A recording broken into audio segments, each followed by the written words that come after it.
It was all about trying, as I say, I've had a couple more interviews. It's all about trying to make people smile, because we've had a horrible year. People's had a horrible year. You know, they lost loved ones, and it's just been people lost jobs and stuff like that. And it's been, you know, it's been hard work for the PDC to get tournaments, you know, going. And you know, we've done a fantastic job, and you know, I just wanted to cheer everyone up, and hopefully I've done that. You seem quite comfortable, you have been for many years, trying to play world-class stuff, trying to play your best stuff, but also be an entertainer at the same time. It's quite a difficult balance, isn't it? Yeah, it is difficult, you know, because like in the beginning, people, you know, you guys would just, you used to say to me, he's just a clown, why don't you, and some of the, you know, pundits, you know, the ex-star players who don't play anymore, they used to say, you know, stop dressing up and stop doing your hair and everything, practice some darts. And you know, Eric Bristow was one of them to say it to me. But you know, a couple of years down the road, he said, "You've done a fantastic job, and keep on doing what you're doing." What did it mean to you to step out on that stage as the defending champion at this year's Winmau World Championship and have fans in, especially seeing as they're not going to be there for tomorrow? I know it's been you know, bad news for everybody. You know, not just darts, you know, all the sports, all the football and stuff like that, and obviously people going to pantomimes and stuff like that, you know, taking the kids and everything, they're all going to miss out on just stuff, you know, before Christmas. It's horrible, but you know, we can do it next year, you know. Can you do it this year? Are you going to go on and... Did you see my double ten? Exactly the same. I did, yeah. Yeah, exactly the same. Yeah, but it's, yeah, I'm happy with the setup. I didn't play well, but I didn't have to play well. So, you know, normally I need pushed. So I've got a few days off, some cooking to do, and a little bit of practice, and I'm back after Christmas. Look, you've mentioned it, so I may as well follow up. The darts, I know you chop and change. Personally, I don't think it makes that much difference. You're able to throw world class with whatever you throw. I like these ones. Oh, you do? These are new, aren't they? These ones better than last year's ones. So, you know. You have your favourite to come through your quarter of the draw, your third favourite to win the whole title, but it's a very, very difficult looking path you've got through. You could have to beat some real top players on the way to the title, game after game after game. But that's what you're supposed to do, aren't you? Beat all top players to win it. Doesn't matter, does it? Do you feel this is as open as it's ever been at a World Championship? Yes, and especially now, obviously not letting the crowds in. You're going to, you know, Jose's going to be happy, Dimitri, he's going to be happy, Rob Cross is going to say we ain't going to have, you know, them players just going to enjoy it, but it's going to be, you know, difficult because they expect the crowd behind them, you know, so, you know, there's going to be some players, there's going to be some upsets. So, from a personal point of view, obviously you want the fans in, but do you think if the fans are in, you're more likely to win, or do you think it's the other way around? Do you think it helps other players not having the fans in? You're one that you... Yeah, I need fans, but the difference with the Ali Pally, when I come up that hill in the minibus, it's different compared to Sorry, Coventry and Milton Keynes.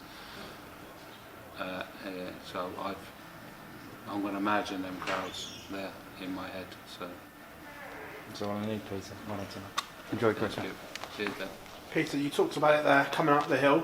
Were there butterflies? Was there a little bit of nerves coming up that hill for the first time since last year? Yeah, definitely.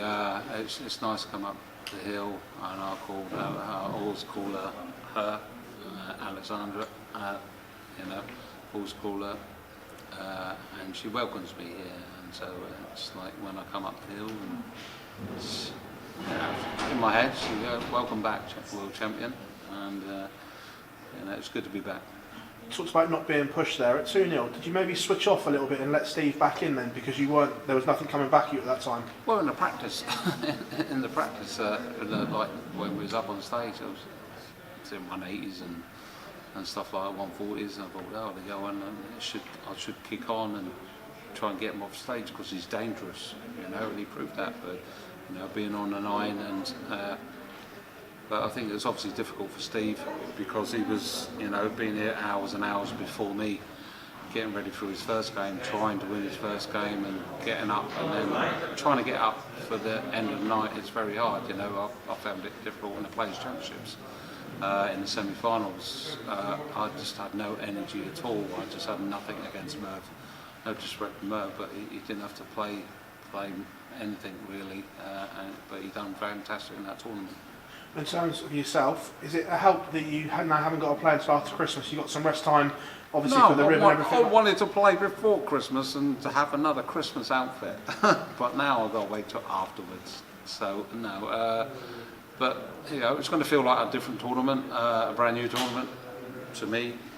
So you know, I've got to get myself ready for that and make sure whoever I play, you know, it could be Nico Cruz, it could be Gabriel, it could be Nico's opponent, don't know, but you know, I've got to make sure I brush up on the doubles and score lots more. Yeah, thank you as always, mate. Cheers, Bob. Peter, you've had a couple of bad experiences in the past in the first round wearing wacky outfits. Did that cross your mind it might backfire on you? Yeah, you know, it did a little bit, because I remember Barney telling me one year when I lost to Alzinus, he said, you know, the people you're playing think you're a clown for doing it, but I don't care, it's because it's me just going, trying to make people happy. If I lose, I lose. If I don't, I don't.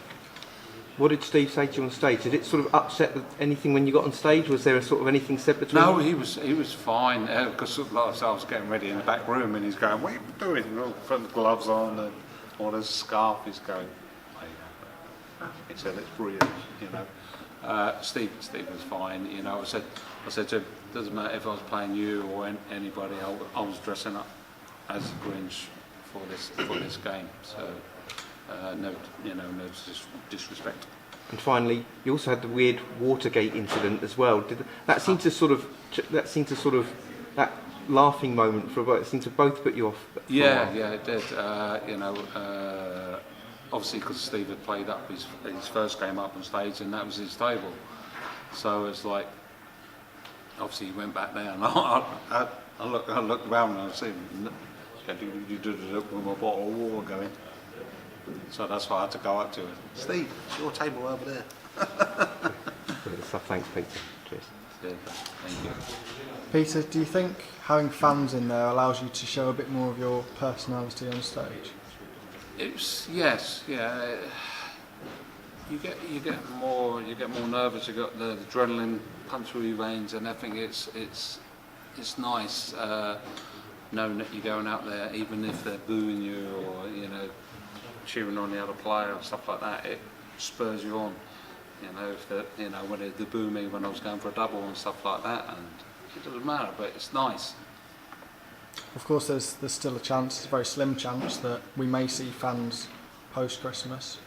Would that be a boost to you, and how much would you welcome that? Yeah, I'd love it. You know, I'm sure the fans would like to, you know, come and see the darts after Christmas, and you know, fingers crossed. Hopefully, you know, people can keep safe and keep the R number down, and we'll be back with the crowds. Hopefully, fingers crossed. Thanks, Peter. Peter, you already said it was a special year for all of us, also for darts, because you couldn't play for a crowd. Did you look forward for the day that you actually could play in front of a crowd again?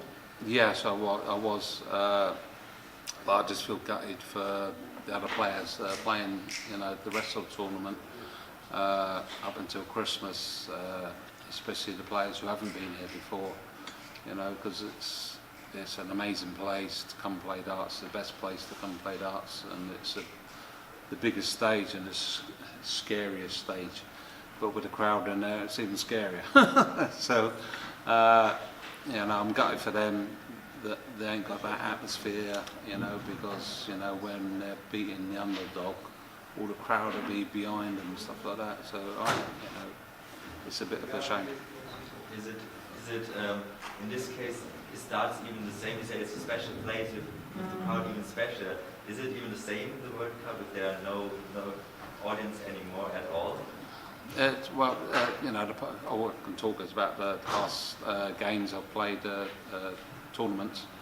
No, it's not the same for me, but other players have managed to switch on and do well. But the difference is this is a special place, you know. It's just look at this inside here. It's amazing. So, as I said before, you know, I'll imagine that crowd cheering me on. Thank you. Thank you. Thank you.